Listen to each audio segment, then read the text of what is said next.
Assalamualaikum warahmatullahi wabarakatuh. Kali ini kami akan membahas sebuah bahasan yang amat berat, yaitu menafsirkan Quran Qadim. Kenapa ini amat berat? Jangankan menafsirkan, bahkan terminologi Quran Qadim pun tidak banyak orang yang tahu, apalagi teknik membacanya, apalagi ditambah lagi menafsirkannya. Sungguh ini amat berat. Namun karena kami bertakzim kepada yang mulia guru rohani kami, dan ini atas perintah beliau, maka ini harus kami laksanakan. Baiklah, sebagai bahasan yang pertama, kami akan membahas tentang Shiratal Mustaqim, sebagaimana termaktub dalam Quran Surat Al-Fatihah ayat 6. Jadi sebagai gambaran saja yang berkembang di masyarakat awam, Shiratal Mustaqim itu adalah sebuah jembatan yang menghubungkan sebuah alam ke alam surga gitu. Dan jembatan itu bagaikan rambut dibelah 7. Arti dari istilah tersebut sesungguhnya sudah tergambarkan bahwa jembatan tersebut tidak mungkin bisa dilalui. Bagaimana mungkin rambut saja sudah amat kecil, itu rambut dibelah 7. Baiklah, agar pembahasan ini lebih presisi, kami sampaikan dulu konstruksi logisnya dulu. Bahwa Allah itu mempunyai sifat berkalam. Nama kalamnya adalah kalamullah. Kalamullah di alam ketuhanan itu tidak bisa dipahami oleh makhluknya, karena sifatnya laisa kamitslihi syai'un. Karena Allah ingin menginformasikan hal tersebut, maka kalamullah tersebut diturunkan ke dimensi yang lebih rendah, yaitu alam qadim, atau dalam pewahyuan disebut dengan Lauh Mahfuz.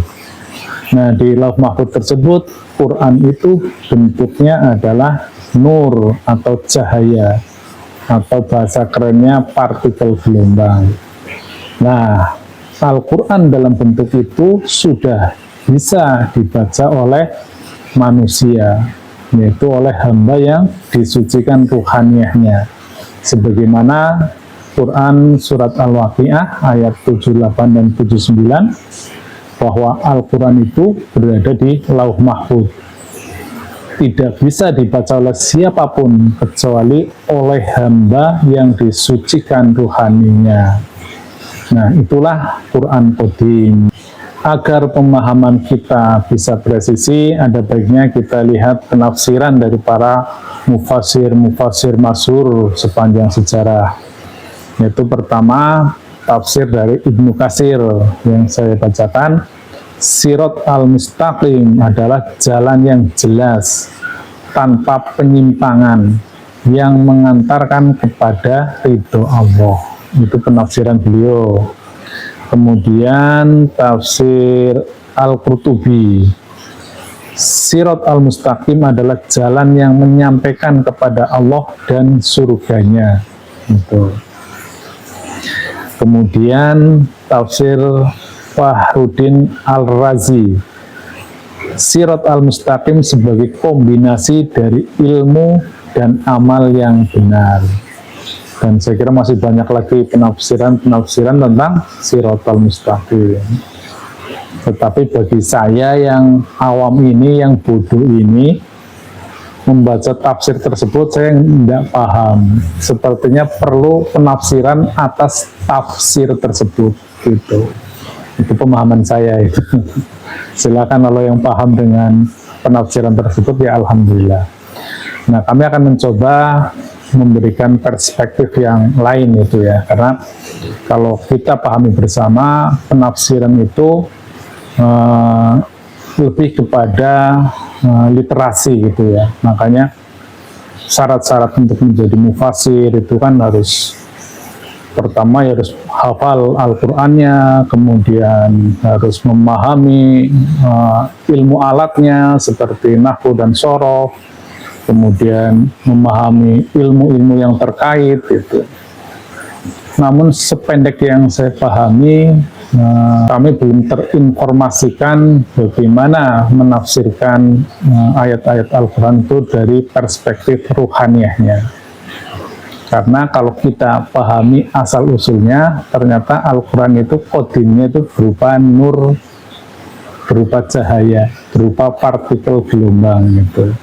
Sehingga sangat memungkinkan terjadi deviasi, terjadi distorsi ketika dieksplorasi dari sisi materinya, gitu, dari yang sudah mewujud di alam dunia ini. Jadi kami akan mencoba dalam perspektif yang lain.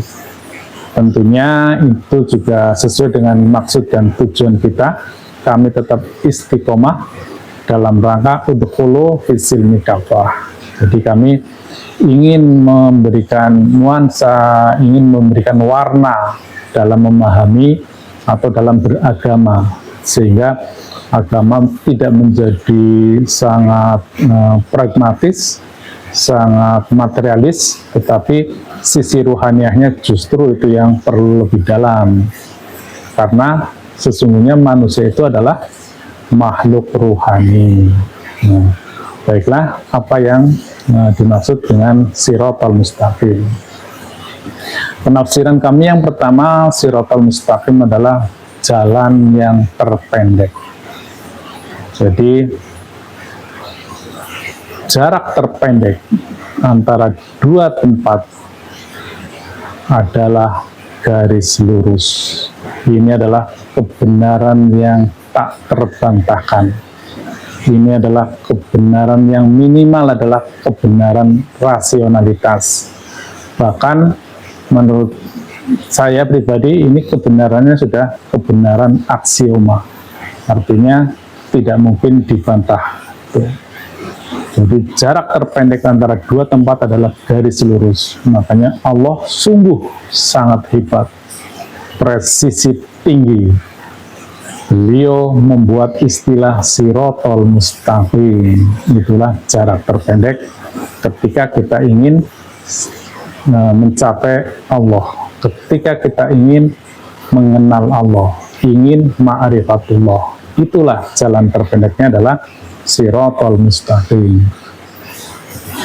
Kemudian makna yang kedua, Shiratal Mustaqim juga berarti bisa dialami saat ini, saat di dunia ini. Nah, ini menjadi menarik ini, bahwa kehidupan ini sebagaimana yang saya sampaikan di episode-episode yang terdahulu, bahwa semesta ini adalah paralel multiverse, di mana dunia ini berjalan secara universe sebagai satu kesatuan. Tetapi di sebelahnya ada alam metafisika, ada alam ruhani, dan alam ruhani itu berdimensi-dimensi, makanya namanya metaverse. Yang menariknya lagi, dunia yang universe ini dan alam ruhani yang metaverse ini itu adalah satu kesatuan, dan itu saling terhubung, makanya namanya paralel multiverse. Kejadian di alam kodim itu justru mendahului dari kejadian di alam realitas di bumi ini. Makanya banyak orang yang menyebut dunia ini adalah fata morgana, dunia ini maya. Ya seperti itu. Yang pasti yang nyata adalah di alam kodimnya. Gitu. Nah, termasuk rukun iman itu semuanya sebenarnya alam kodim semua. Gitu. Nanti kapan-kapan kita bahas lagi ya tentang rukun iman, bagaimana itu semuanya adalah kodim, dan itu sebenarnya pelajaran yang amat nyata. Iman kepada akhirat itu kan hal yang sangat nyata. Nggak, mana mungkin kita mengimani sesuatu yang belum terjadi. Nah, itu salah satu contoh itu. Kita kembali ke Shiratal Mustaqim. Jadi ketika kita menggunakan kesadaran ruhani dan mode kesadaran duniawi, kesadaran akal, kita standby-kan, kita memakai kesadaran ruhani, maka sesungguhnya kita bisa memasuki alam kodim tersebut.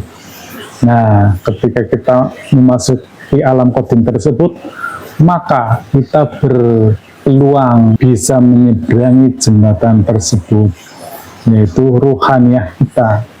Karena ruhani kita tidak dibatasi oleh ruang dan waktu. Nah, ini yang memang harus menjelaskan secara pelan-pelan gitu ya, bagaimana kehidupan di alam ruhani itu yang tanpa kita sadari itu, karena kita kehidupan di dunia ini menutupi, menghijab kesadaran ruhaniah kita, sehingga kita tidak membaca itu. Padahal ilmu pengetahuan hampir semuanya sekarang sudah mendeklarasikan hal tersebut itu. Kita mengenal teori tentang Einstein-Rosen, jembatan yang menghubungkan antara dua dimensi.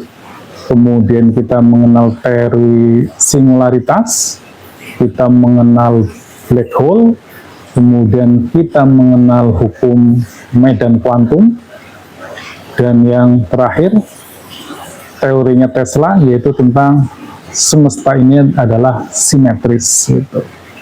Jadi seluruh alam ini simetris, ada padanannya gitu. Jadi seperti itulah konstruksi logisnya. Nah, sekarang apakah hal tersebut bisa dialami atau bisa dijalani saat ini? Tentu pasti bisa. Ketika kita melakukan aktivasi rohani kita, kemudian kita bisa hidup dalam dua kesadaran, kesadaran alam materi, kita mengikuti hukum-hukum sunatullah seperti kehidupan di dunia ini secara normalnya, tetapi di sisi lain, sisi rohani kita juga bisa menjalani proses-proses yang ada di alam rohani. Sesungguhnya sama persis dengan pemahaman kaum syariat gitu ya. Di sana ada alam barzah, alam menunggu, kemudian ada siksa kubur, kemudian ada surga dan neraka. Nah, untuk sampai kita kepada Tuhan, itulah yang namanya jembatan Shiratal Mustaqim. Dan itu bisa dialami dari dunia ini. Dan ini logiknya seperti ini ya. Kalau kita masuk ke alam akhirat, itu nunggu mati itu, modal kita apa untuk bisa selamat di alam akhirat tersebut? Coba renungkan pelan-pelan gitu ya. Ketika kesadaran kita atau ruhaniah kita, jiwa kita terpisah dari jasad kita, dan ruhani kita belum teraktivasi, entitas apa yang masuk ke alam berikutnya? Pasti diam karena tidak paham, gitu kan? Karena kalau kesadaran akal, kesadaran rasional itu tidak kompatibel di alam ruhani tersebut, sehingga pasti tidak bisa memasukinya. Dan itulah yang namanya penderitaan yang luar biasa, karena belum memahaminya.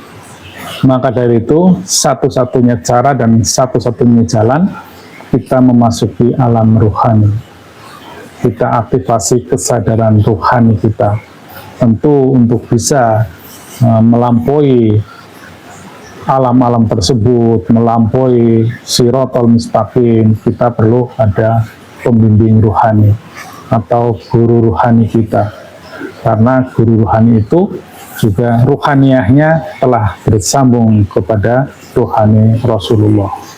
Jadi prinsipnya adalah itu. Saya mungkin tidak akan mengeksplorasi lebih jauh lagi, karena semakin dieksplorasi, semakin diwujudkan, semakin dideklarasikan dalam bentuk kata-kata, dalam bentuk argumen, itu hal-hal yang qadim menjadi relatif gitu. Jadi saya hanya memberikan perspektifnya saja. Perspektifnya seperti itu. Yang jelas ketika kita dalam perspektif alam zahiriyah, alam lahiriah, itu tidak mungkin bisa memasuki alam ruhani. Baiklah, mungkin itu yang bisa kami sampaikan. Mungkin perlu kami jelaskan kembali bahwa penafsiran Shiratal Mustaqim dalam perspektif qadim, yang pertama adalah itu jalan terpendek menuju Allah Subhanahu wa Ta'ala. Dan jalan terpendek tersebut ada di alam ruhani. Karena manusia terdiri dari jasmani dan ruhani, dan semesta ini berjalan secara paralel, maka Shiratal Mustaqim bisa dilewati saat ini, saat di dunia ini. Karena kalau kita menunggu Shiratal Mustaqim itu nanti, pastilah tidak akan selamat. Bagikan rambut di belah 7, siapa yang akan menyelamatkan kita? Masih yakinkah kesadaran kita kompatibel di alam ruhani sana? Silahkan dipikirkan sendiri. Jangankan masuk alam ruhani, jangankan masuk alam akhirat, tidur saja kesadaran kita sudah hilang.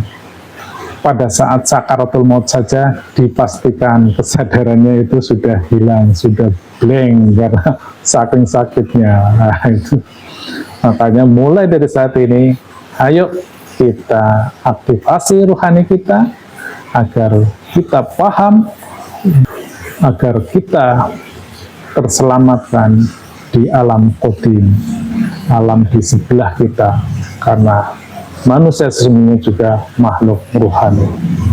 Demikian ilahi anta maksudi wa ridho kamatlubi. Wassalamualaikum warahmatullahi wabarakatuh.